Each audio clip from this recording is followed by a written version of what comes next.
Good morning students. आज के अपने इस सेशन में हम सभी जो नोट्स आपको प्रोवाइड किया गया है गुरुकुल एकेडमी चैनल में, उसको जो है ये अपने यूट्यूब के थ्रू उसको समझाने का प्रयास करेंगे। उम्मीद है कि आप लोगों को जो है यह नोट्स जो है अच्छा लगेगा। और ये आपका जो 100 लगभग 44 पेज का नोट्स है, वो उसको पार्ट बाय पार्ट करके हम अपने वीडियो के माध्यम से, यूट्यूब वीडियो के माध्यम से आपको समझाने का उसको प्रयास करेंगे। और इसको जो है इस पर इसलिए आप बने रहें। अगर आप मेरे चैनल पे नया हैं तो उसको लाइक और सब्सक्राइब कर लें, ठीक है, ताकि मेरा आने वाला वीडियो जो है आपको मिलता रहे। ठीक है, तो फिर हम लोग स्टार्ट करते हैं। इसमें इस सेशन में हमने बाल विकास एकदम प्रारंभिक से जो है इसको बेसिक से समझाने का प्रयास किया है। तो सबसे पहले इसको जब हम पढ़ेंगे तो हम बाल विकास का अर्थ, बाल विकास की आवश्यकता और बाल विकास के क्षेत्र आदि को समझ पाएंगे। हमारा प्रमुख शिक्षण बिंदु यही है। सबसे पहले अगर हम विकास की बात करें तो हम जानते हैं कि विकास एक बृहद प्रक्रिया है, एक यूनिवर्सल प्रक्रिया है, और इसमें जो है प्रत्येक जीव में जो है विकास पाई जाती है। खास करके अगर हम बालक की बात करें तो यह गर्भधारण से लेकर के मृत्यु पर्यंत तक जो कोई भी बालक है वह विकास करता रहता है। अगर हम इसकी तीव्रता की बात करें तो विकास कभी तीव्र गति से होता है तो कभी मंद गति से होता है। ठीक है, इसकी भी बात हम कर चुके हैं कि शैशवावस्था में जो है विकास बहुत तीव्र गति से होता है, बाल्यावस्था में यह विकास थोड़ा मंद पड़ जाता है, और किशोरावस्था में यह विकास फिर एक बार तीव्र गति से होता है। तो अलग अलग अवस्थाओं में जो विकास का जो वेग है वह अलग अलग होता है, ऐसा हम वर्णन कर चुके हैं।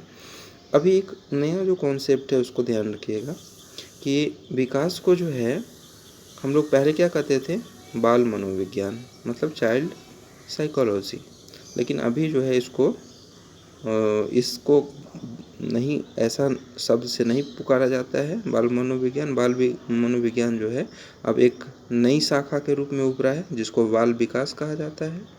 और इस नवीन शाखा में जो है क्या किया जाता है कि किशोरावस्था तक के बच्चों का जो है अध्ययन किया जाता है। यह चीज़ हम आप ध्यान रखिएगा। यहाँ पे मैंने इसको पॉइंट आउट भी किया है, देखिएगा, ये देखिए यहाँ पे मैंने कहा है कि यहाँ पे मैंने जो है इसको समझाने का ये लाइन जो है सबसे सेकेंड लास्ट लाइन है, उसमें को आप पढ़िएगा तो आपको मिल जाएगा। दूसरा है बाल विकास का अर्थ। अगर हम बाल विकास की अर्थ की बात करें, बड़े मतलब पॉइंट बाय पॉइंट मैंने इसको समझाने का प्रयास किया है। तो बाल विकास के अर्थ की बात करें तो यह जो है वह अर्थ क्या है कि बाल विकास जो है मनोविज्ञान की एक शाखा के रूप में विकसित हुआ है। ये देखिए यहाँ पे मैंने किया है।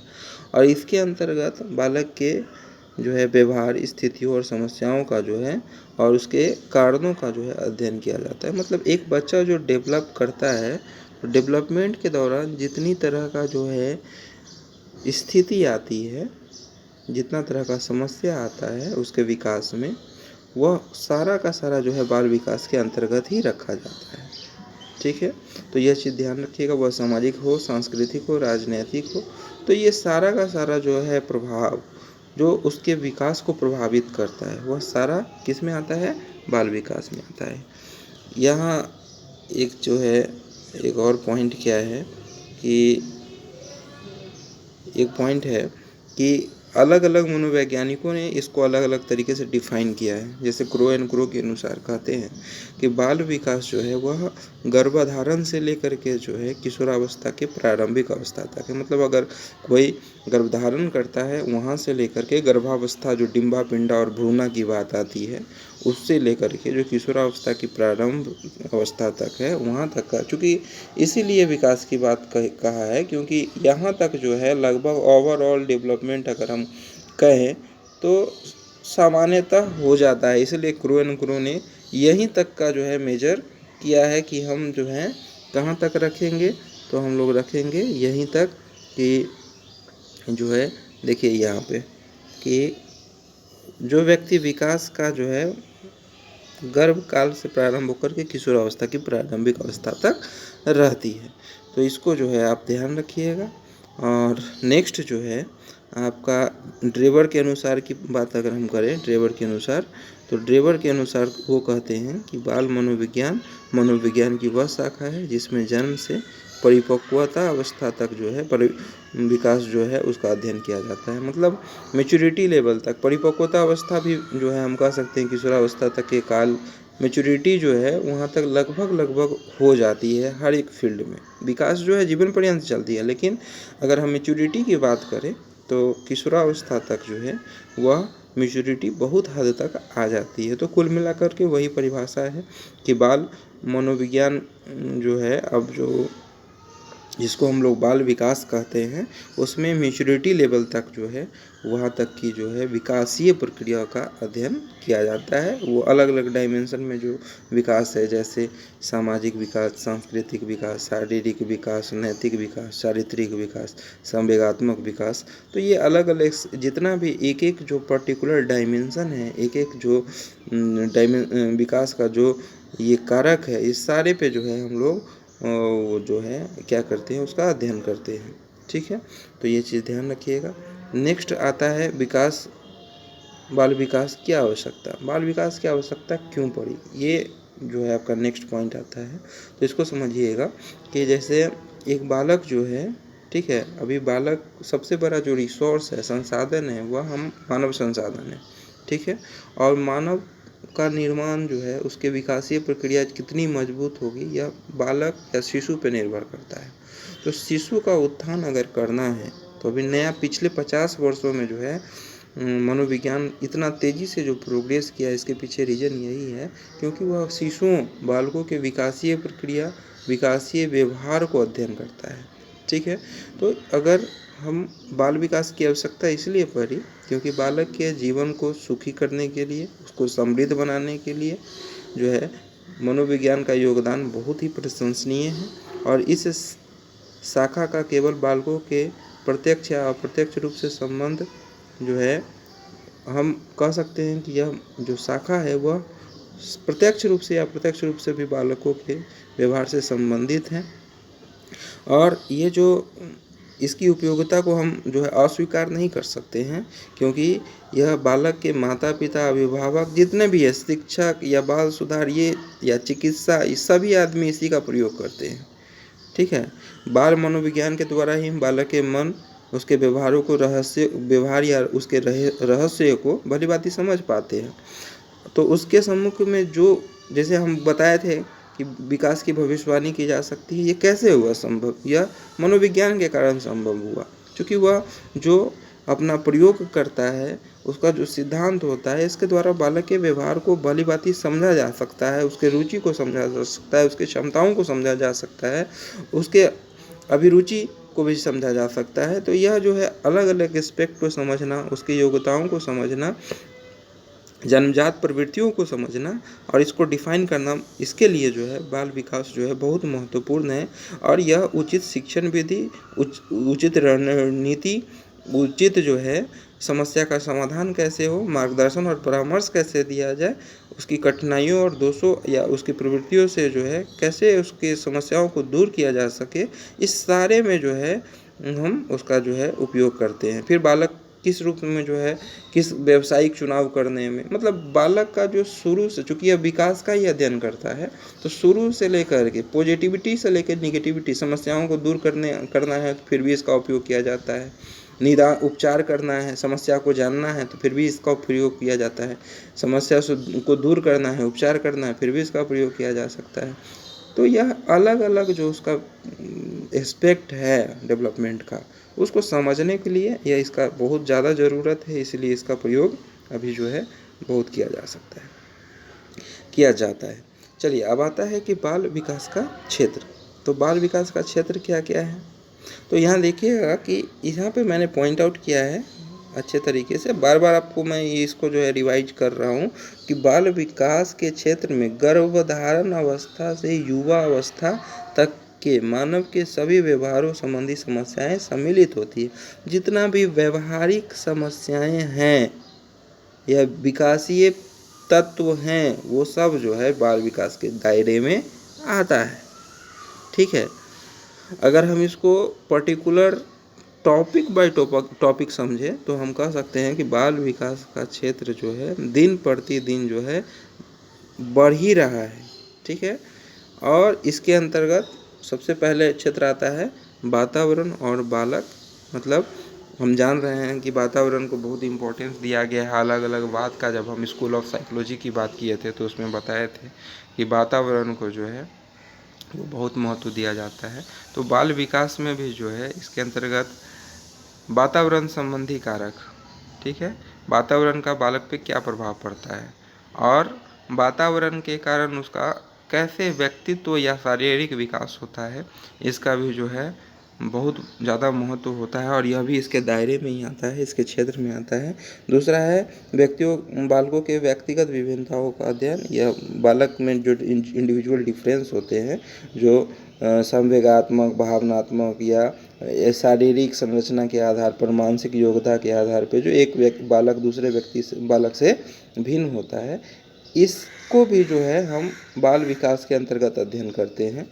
मानसिक क्रिया, मेंटल एक्टिविटी वह कैसे करता है, कैसे सीखता है, कैसे प्रत्यक्षीकरण करता है, कैसे कल्पना करता है, कैसे स्मृति करता है, कैसे चिंतन करता है, कैसे किसी से संबंधित होता है, साहचर्य करता है, या मानसिक जो क्रियाएं करता है वह कैसे करता है, इसका भी जो है अध्ययन कौन करता है, बाल विकास करता है। नेक्स्ट जो क्षेत्र है वह है बालिकाओं का मापन, जो है मतलब अलग अलग क्षेत्र है विकास के, मानसिक क्षेत्र है या फिर शारीरिक क्षेत्र है, उसका मापन और मूल्यांकन मतलब इवैल्यूएशन प्रोसेस है और असेसमेंट प्रोसेस भी जो है वह बाल विकास के दायरे में आता है।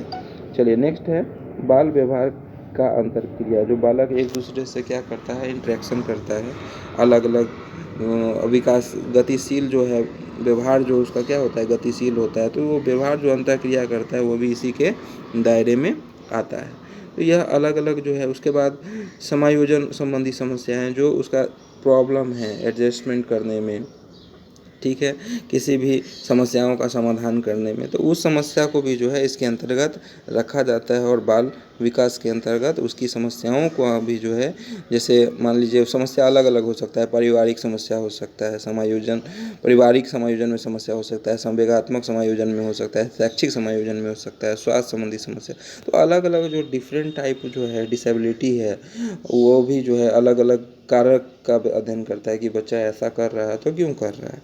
नेक्स्ट है विशिष्ट बालकों का अध्ययन, जो है इसमें किया जाता है। हम बता चुके हैं विशिष्ट बालकों को जो है कल ही के क्लास में बताए थे कि विशिष्ट बालक किसे कहेंगे। तो उसमें क्या बच्चा है जो सामान्य बच्चा से या तो फिर मतलब अधिक समृद्ध हैं, सामान्य से या तो ऊपर के बच्चे हैं या फिर निम्न स्तर के बच्चे हैं, वह जो है विशिष्ट बालक के दायरे में आते हैं। ऐसे बालक जिनको जो है उनके व्यवहार के आधार पर जो है हम लोग विशिष्टता को परख सकते हैं, जिस पर हमारा ध्यान आकर्षित हो जाता है, किस उसके व्यक्तिगत व्यवहार के आधार पर, वह विशिष्ट के दायरे में आता है। इसमें जो है हम बताए थे कि अलग अलग जो है शारीरिक आधार पर विशिष्टता होता है, ठीक है, बौद्धिक आधार पर विशिष्टता होता है, उसके बाद सामाजिक आधार पर विशिष्टता होता है, ठीक है। तो अलग अलग आधार पर जो है विशिष्टता जो है 4 भागों में विभाजित किया गया है उसको। तो यह वो बच्चा भी जो विशिष्ट है, जो सामान्य से पढ़े हैं, उसको भी जो है बाल विकास के अंतर्गत रखा जाता है। नेक्स्ट है आपका पॉइंट, वह है कि अभिभावक जो है वह बालक का संबंध, मतलब चूँकि अभिभावक का संबंध कैसा बालक से है, इसका भी प्रभाव बालक के विकास पे पड़ता है। तो यहाँ सिर्फ अभिभावक ही ना समझे, अभिभावक शिक्षक संबंध कैसा है, अभिभावक छात्र संबंध कैसा है, छात्र शिक्षक संबंध कैसा है, मतलब छात्र से संबंधित जो कारक उसके विकास को प्रभावित करता है, वह भी जो है वह क्या आता है इसके दायरे में, बाल विकास के दायरे में आता है। तो इस तरह से 8 पॉइंट को मैंने अभी यहाँ मेंशन किया है, और भी पॉइंट हो सकते हैं, ठीक है। तो यहाँ पे जो है हम लोग यहाँ आज के पॉइंट में इतना ही रहने दे रहे हैं। अभी फिर अगर आपको यह वीडियो मेरा अच्छा लगे तो इसको जो है लाइक कीजिए। हाँ, आपको असेस करने के लिए जो है हम यहाँ मूल्यांकन प्रश्न जो है वह दिए हैं, वहाँ देख सकते हैं कि अलग अलग आप इसको अब एक असाइनमेंट के रूप में आप चाहे तो लिख सकते हैं।